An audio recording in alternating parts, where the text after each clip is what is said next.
Yeah, so efficiency improves, roughly 0.5% a year on a rooftop constrained site. That means about 2.5% more energy output every year of operation. Yeah. So just so people understand that, 0.5% of additional capacity on a 20% efficient panel equals about 2.5% relative uplift. So just in case you're trying to figure the math out. And so on this Redondo Beach site, the full lifetime performance gain discounted over 25 years is worth about $144,000.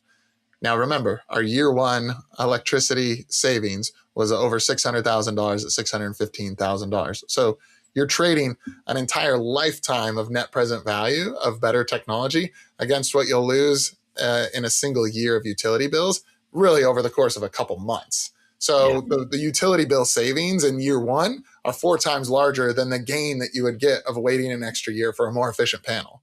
Yeah, and if someone said to me, delay for 12 months and I'll give you 23 cents on the dollar, I would say no every time. And really, that's the solar efficiency argument right there, when modeled correctly. All right, welcome back to Renewable Rides. Today, we're not going to have a guest. We're going to be starting to dig into some of the common questions that we hear in the market. They continue to come up in a variety of different circumstances, whether that be with customers, whether it be with companies that we're just meeting for the first time and are trying to navigate how to deploy these systems. And so in the coming episodes, we'll be tackling many of these different questions. But before we do, Gareth, there's been a lot happening both across the world, but also here, domestically in the U.S. As it relates to energy. What are some of the things that you've been seeing? Yeah, what a crazy and interesting time, Dan. I think back in June of last year, I wrote about the Strait of Hormuz and being closed and the impacts on the system. And here we are again, less than a year later. And, the warning signs were there, but we've now got Ukraine, Russia, we've got Venezuela, we've got Iran. And all of these are having massive impacts on the oil and gas supply chain. And when 20% of our supplies come through that side of the market, it impacts everyone. And I think what it's highlighting is energy was already in the media because of grid constraints, because of data centers' need for energy. And as an industry, the emphasis was on more oil, more gas, more security, more sovereignty, and it's backfiring pretty majorly. And we're all seeing that at the pumps, on our energy bills, and in terms of our business operations. And I think it just continues to highlight to me how vulnerable these centralized systems are. And the only way to control your energy outcomes from an affordability, security, sustainability perspective is to generate and store your own energy. And it's just building more and more momentum all the time. How about you, Don? And then you layer on top of that, we've got a Valero plant in Houston that's on fire as we speak while we're recording this. And that's going to disrupt those, local supply chains, but also impact costs here domestically. We've got, wildfires ravaging Nebraska, and we're only sitting here towards the end of March, which is pretty terrifying. I know I've started to hear some reports of what we can expect here in the fall here in California. But it just, it reminds me that anything that's relying on oil and gas is going to rely on some form of centralized infrastructure. You're not going to be producing and refining your oil or natural gas at your particular facility, but you can with solar and battery energy storage. You can, produce it, store it, consume it right there at the facility. And it may not cover the entire needs of your whole facility and your operations, but it can cover a portion and it can maintain some level of operations. So I think it just highlights the more importance of a distributed grid and the more importance of businesses taking matters into their own hands and not continuing to rely on both the centralized grid, the centralized pipeline infrastructure, but more importantly the global and macro stage on which these events and these costs and these supply constraints can play out. So let's dig into some questions. So the first one that we'll be digging into today, and we've heard this quite a few times, and it popped up again last week when I was doing an executive briefing with a manufacturer in the Southeast. And the first one is around why act now versus we hear that the efficiency of solar panels are improving and the costs are coming down and the cost of batteries are coming down. And sure, if we wait a couple of years, we're just going to get that much better of a business case. And maybe incentives are going to get better in the future. And so why should we do something today versus wait and it'll end up being better? So that's really what we want to dig into first. As far as why act now versus waiting. So we've done some analysis. Let's anchor on a real project because I think that'll make it a bit more real. So let's focus in on a manufacturing facility in Redondo Beach, California area. A lot of aerospace going on there. So it's a big operation. They're pulling nearly 11 million kilowatt hours a year from the grid. And the electricity bill before deploying an on-site energy system was just shy of $3 million a year. Yeah. And when the customer first looked at this analysis, it wasn't like, does this energy system make sense? Because it clearly does based on the economics that we'll talk through in a minute. The real question was, why should we do it now versus waiting? And so when we modeled it, this was a 1.6 megawatt solar rooftop paired with battery storage, $3.9 million to install it. But the year one savings alone were over $600,000. And that's not a lifetime number. That's a year one number, exactly, right? Yeah. That's pretty astonishing. And so payback on this project, just over 3 years on a 25-year asset. So that's, I mean, you got 22 years of completely in the black. IRR of 26% against an 8% cost of capital.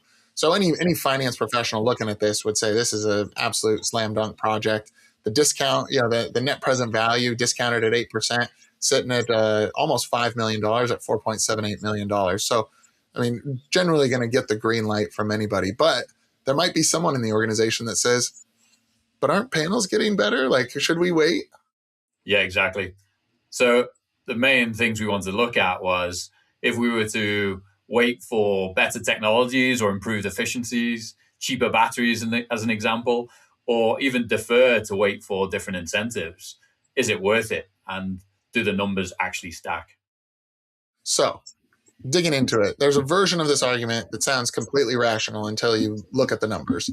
And it's really around the probability of solar panels being more efficient next year for the same price.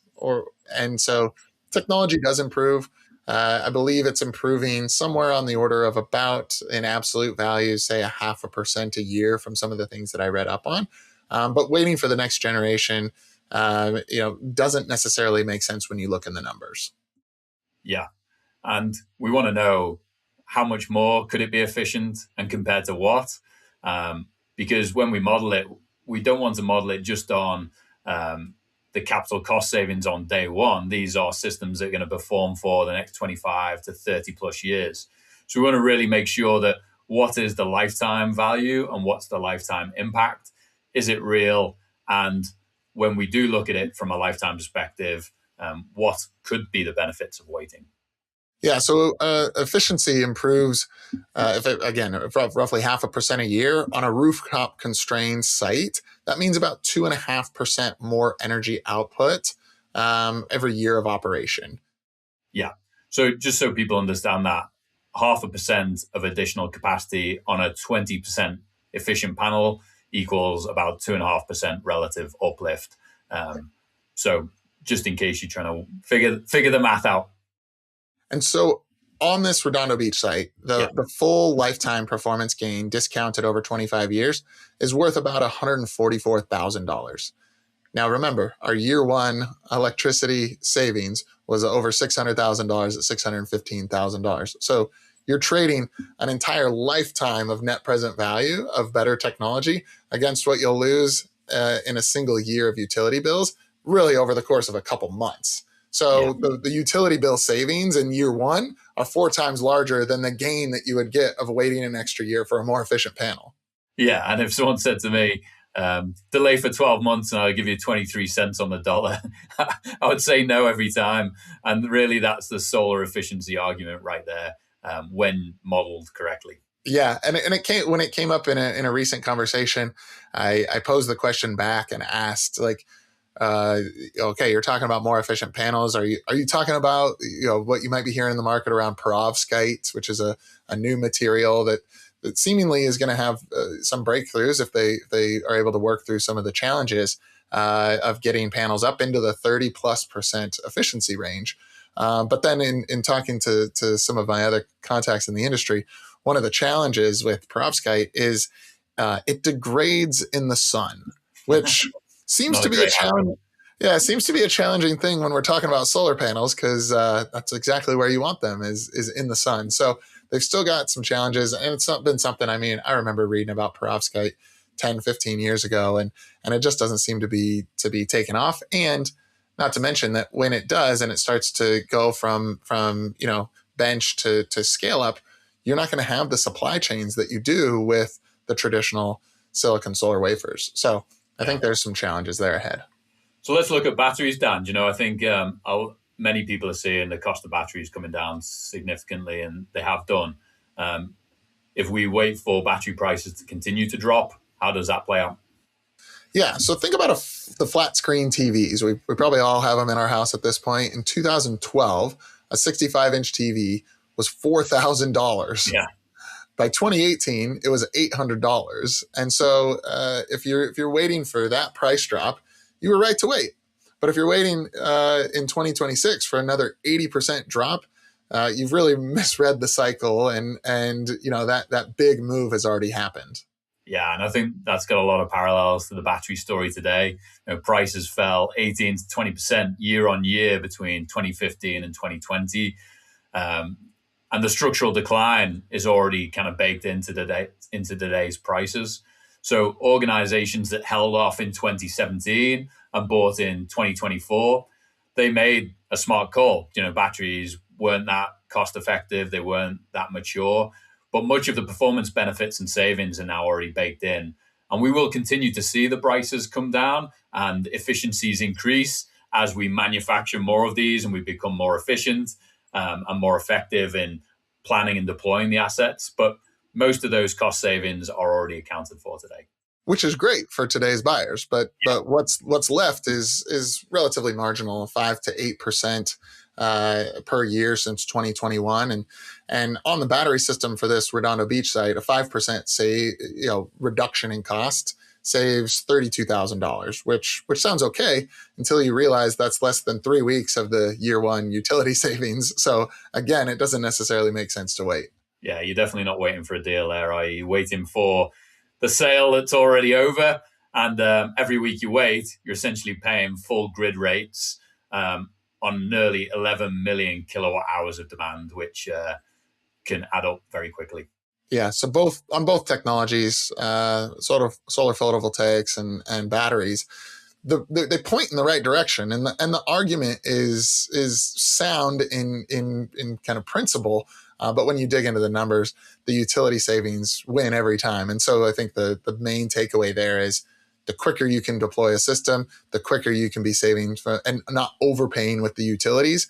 And yes, there you may have some lower cost options in the future, but frankly, if you've got a large portfolio, deploy those on projects 7, 8, 9, or 15, 16, 17 after you've deployed some projects today.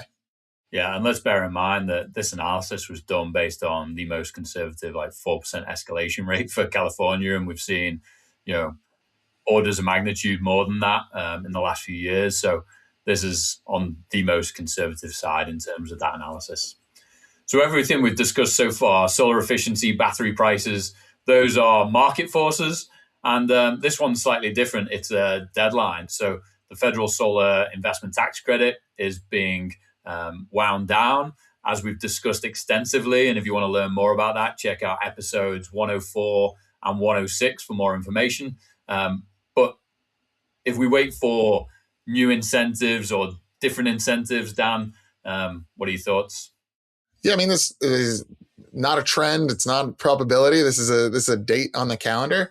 And it also makes me think of so we've got this sunset, and prior to the One Big Beautiful Bill, a lot of folks were waiting, and they thought, oh, we've got 8+ years to go deploy these systems because that's what was outlined in the Inflation Reduction Act. And administration changes, rules change, deadlines are now much sooner. So companies are starting to get on this, and it makes me think of other programs like a California SGIP that just runs out of capacity. Yeah. And it's not insignificant, is it? So for this Redondo Beach site that we're talking about, that qualified for a 40% incentive through the inflation through the ITC, and on day one, that's worth $1.56 million. So that's huge when you wrap that into the sort of free money that's on the table from a perspective of deploying this asset. And missing out on the deadline, and we talk about this with companies all the time, doesn't make the project not make sense. No. It's still a strong site. The IRR, is with it is 26%. But if you leave the $1.5 million on the table, the payback will go from 3.1 years to 6.3 years. So it's still a strong opportunity, and we may end up seeing the rates here in California continue to rise, which will make that payback period become even shorter. Yeah, and so if your rationale was let's wait for technologies to come down in price and efficiencies to continue to increase, and you were sitting on this decision, and now you're at risk of losing that $1.56 million to capture some nominal technology savings, it's a pretty bad outcome. And under the most optimistic assumptions of batteries dropping 10% year on year from here on in, solar efficiency compounding, it would take over 7 years of perfect market conditions to break even on missing out on that incentive. So you're then paying utility bills at the full price for the next 6 or 7 years, which, when you start compounding this cost of delay, it's huge. And so, yeah, when you were looking at the analysis to recover the $1.5 million through technology savings alone, what would that require? Yeah, 7+ years of 10% year-on-year battery price reductions. That assumes a rate of decline we haven't seen since 2020. And it's just not a realistic scenario, I don't think, in this current climate. So the deadline is the dominant factor here. The incentives and the opportunity to mitigate the risks of rising utility prices far outweigh the benefits of technology improvements.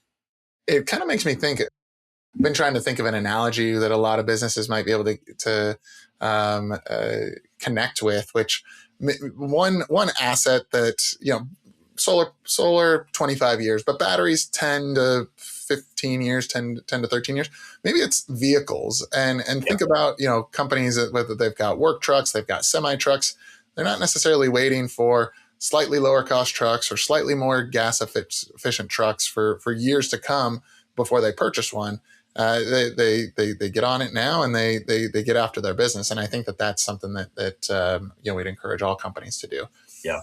You were recently, I guess it was probably over a year ago at this point, but you interviewed Brendan Wallace, the CEO of Fifth Wall, a big venture fund in the built environment, and he captured this broader mindset shift as well in the real estate space. What did he say? Yeah, I really like the way Brendan's been thinking about this problem statement, and I think his quote was along the lines of, real estate has always been thought of quite simple. We maintain a box and people do things in it or store things in it.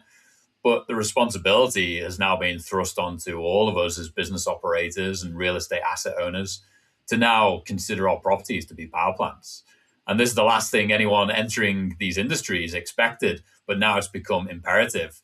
And I'll add that organizations still treating energy as a passive cost are about to find out exactly how expensive that posture is when they continue to defer and solely rely on utility power for their operations. Certainly. Well, so a couple of quick takeaways. ITC, the window is narrowing. Companies need to get on it. Even if they miss the July 4th deadline, there's still time to get projects placed into service by the end of 27. But no sense in waiting for equipment prices to come down. I do want to dig into just outside of waiting for equipment prices to drop or panels to become more efficient or incentives to get better. Let's talk about the cost of inaction of just not getting the organizational buy-in to get one of these projects deployed. And there's a real actual case that we can dig into here. Yeah, well, we've seen quite a few examples of this, haven't we, Dan? I think back in 2020, this one stands out to me. We assessed a large defense manufacturer facility in the Northeast. And it was a great system. It was ground mounted and carport solar paired with battery storage. This was led by a really innovative energy person within the organization. It would have reduced their grid consumption by 49%. It would have had a 1-year payback with the incentives available, and about $96,000 of energy cost savings a month at the time of analysis. So $1.2 million of energy cost savings a year.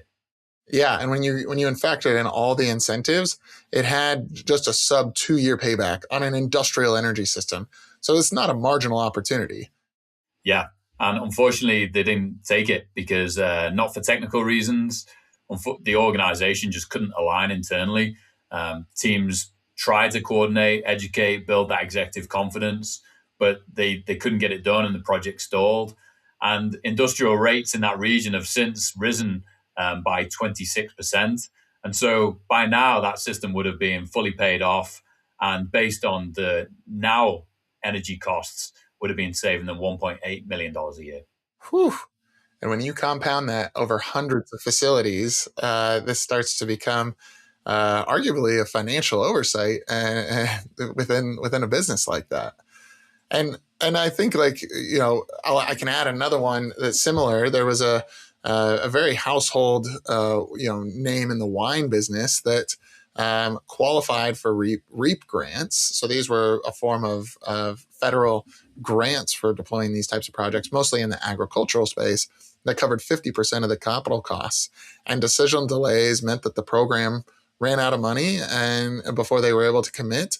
And then really got tabled as the new administration came in, and ultimately they were missed out on deploying a great project, losing over $750,000, and so they weren't able to get that energy cost savings in a very expensive location like PG&E territory. Yeah, the money was allocated, available, and then gone, and I think this really highlights the risk of waiting for. Or believing that incentives will stick around forever, or hoping that new ones will come along. It's definitely not a risk scenario. This actually happened. And we saw the same with a food and beverage manufacturer that we worked with, that if they'd have installed a solar and storage system back in October 21 with a 4-year payback, today they'd be generating essentially free energy for the next 21 odd years. Instead, they've absorbed now 70% utility cost escalations over that same period. Whew, that's horrific. And I mean, just a predictable outcome when you understand like how the macro industry is playing out. All right, so let's put a bow on this. This is I think a lot of companies are in this mode here, and I think it reminds me of an old saying that I've heard of: the best time to plant a tree is 50 or 100 years ago. The second best time to plant it is today. And I think that holds true in on-site energy systems in many places, not everywhere, but in many places where the utility cost savings that you can generate will overcome any efficiency or cost gains that you can have incrementally over the coming years. And so really the name of the game is find great locations across your portfolio, find great systems, and then find great partners to deploy those systems, but do so in a quick, diligent, structured manner in order to give your teams confidence in making these decisions. But don't delay hoping that there's some silver bullet sitting around the corner that's going to make this project suddenly the best investment that anybody's ever made. There's still great investments today, and the gains are going to not outweigh the utility cost savings that you can get today. Yeah, I'm really glad we did the analysis, Dan, because I think they're great questions. And we always say, those benefits of delaying are not going to offset the cost or the impacts, but actually putting the numbers behind it and seeing how nominal actually the cost of waiting is in terms of the benefits gained of cost reductions and efficiencies is actually quite staggering. And so I'm glad we did it. I'm glad we dug in and get after the right projects. Yeah, love it. We'll be digging into more of these questions that we receive in coming episodes. So I'm excited to unearth them. And anybody that's listening out there, if you've got questions that have been coming up within your organization, please reach out. We'd love to chat through it with you, and we can probably make an episode, because you're not the only one that's going to be receiving those types of questions internally. Yeah, good stuff. Cheers, Dan. All right, see you guys. We receive a lot of questions from business leaders around the world wanting to learn more about the energy transition, what is possible, and where to start. So to help you stay informed and up to date on best practices, opportunities, risks, and success stories, we created an industry newsfeed at VECKTA.com/news with all our podcasts, blogs, and newsletter. Check it out and connect with Dan, myself, and the VECKTA team to learn more. Cheers, and have a good one.